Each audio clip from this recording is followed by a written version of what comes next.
I think communication is the number one skill that an entrepreneur can have. I mean, how to effectively communicate, because every problem, business problem, life problem, it all boils down to people. I'm a firm believer that every problem is a people problem. And where does stress come from in human interaction? It comes from unmet expectations almost every time. Somebody expects something and something else is happening. So you have to do one of two things. You have to step up your level of service to meet those expectations, or you have to have a really uncomfortable call to reset those expectations. So um, I listened to my friend Jeremy Giffen was on Invest Like the Best with Patrick O'Shaughnessy, and he said, like, he calls it the phone call that you need to make. Like, every single person has a call they know they need to make. A partner you need to split up with, a employee you need to fire, a tenant, a customer, a tenant that's a pain in your ass that you need to let go because the profit that they bring in the company is not worth the anguish, the mental anguish that's on the other side of it. And communicating those problems and making those calls, and it's always scary. It's always uncomfortable every single time. But what you learn is that as a business owner, everything's uncomfortable all the time anyway. Every time the phone rings, it's a problem. Like, problems just rise their way up through the business. Nobody calls me and says, "Hey, Nick, just want to let you know that I was out delivering today, and this customer just said we're doing a great job and everything was amazing. I just wanted to tell you that. See you later. Bye." But that phone call doesn't exist, right? It's always, um, you know, problems working their way up through an organization until they reach the top, and the ones that reach the top are the big ones. They're the bad ones. It's so funny for you to say that in terms of business, because in your personal life, you had a great tweet here, which is like, keep a note in your phone where you write down little interesting things that happen in your life. My uncle bought a new house, took the kids camping. My son was the first one in his class to count to 100. When you get 5 things on your list, call your grandparent and have a 5-minute chat. And that speaks to like, oh, that phone call does exist, of like, everything's good if you are intentional about it. And that's cool to, I guess, show the dichotomy of that, of like, yeah, difficult conversations exist in business. And when people just call you, it's like often something's wrong. But then, like, Mhm. in your personal life, and I guess in business too, you could create a similar framework of like, no, the conversation is easy because I made it that way and was intentional about it. So that's an Yeah. Do you interesting want to? dichotomy there. It's just a question, like, do you want to be a value add or a value take from people?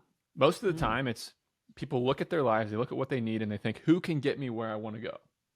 And I'm going to call them, I'm going to ask. I'm going to call them, I'm going to ask. I'm going to call them, I'm going to ask. I'm going to call them, I'm going to ask. I'm going to call them, I'm going to ask. But if you switch that around and say, hey, how can I be a value add instead of a take? Like, oh, my grand my grandpa probably hasn't been called by any of our 15 cousins in a couple weeks.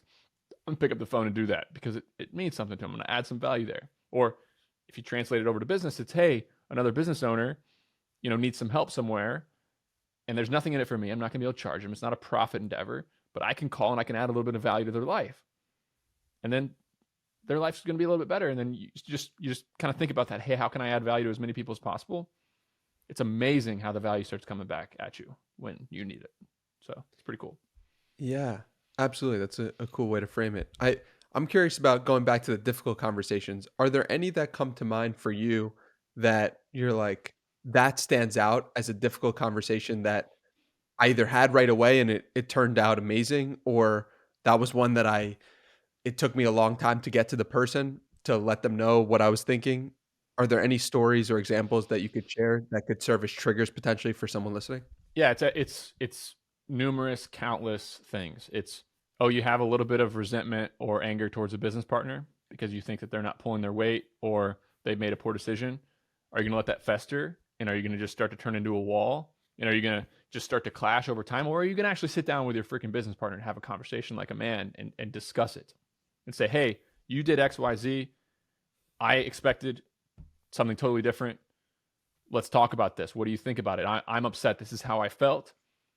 That's a very uncomfortable call to make.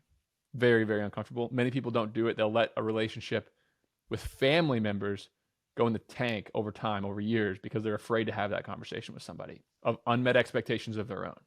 Hey, I expected this, and this is what's happening, and I'm not okay with it. I don't know how to feel about it. Let's talk about it. I've had I have a lot of partners. Every single business that I'm in, I have a partner. And when you have a lot of partners, they have expectations of me and I piss them off, and I have expectations of them and they piss me off, and that's normal. And the second I start to feel pissed off, I pick up the phone and I call, or I go to somebody and see them. And that has always served me so well, to talk about it right then, right that second, instead of letting things fester. Whether it's Dan, who's my best friend and a tremendous value add to so many of my companies, my business partner in everything that I do, or a customer where we're having an interaction and they're just kind of acting like a dick to my people. And I'm like, this is kind of not okay. Like, and you'll be really surprised in life of just how many people are used to kind of fostering a relationship of almost kind of like bullying, like emotional abuse will come a lot, especially through emails. And if somebody knows they're in a point of power and they have all the leverage, they'll act, in ways that are pretty ridiculous. And if you don't nip that right away, then you're going to get more of it. Like, in life, you get more of what you tolerate, period. From your employees. If you tolerate incompetence in an organization, you're going to get more incompetence. From a customer, if you tolerate customers emailing you with, snappy demands at 11 p.m. that they want delivered at 9 a.m., if you tolerate that, if you tolerate a boss sending you a project at 3 p.m. on Friday and saying they want it first thing Monday morning, if you tolerate that and do it and deliver, you're going to get more of it. It surprises people. Why are they surprised that if you tolerate certain things, you're going to get more of it, especially when other people can take advantage of you? So, a lot of tough conversations along the way, but if you don't have the security in yourself to fire a customer and say, hey, I don't need this. Like, if you walk away, that's completely fine with me. You can set those expectations really quickly, and everybody wins when that happens. Yeah, one thing I like to think about is like the work you're doing now is going to lead to more work. And so if you don't enjoy that work, or that's not fulfilling to you, or it's not serving you, it's like, you better like it, because it's going to continue and there's going to be more. It's like, if you enjoyed this clip, watch the full episode right over here, and don't forget to subscribe.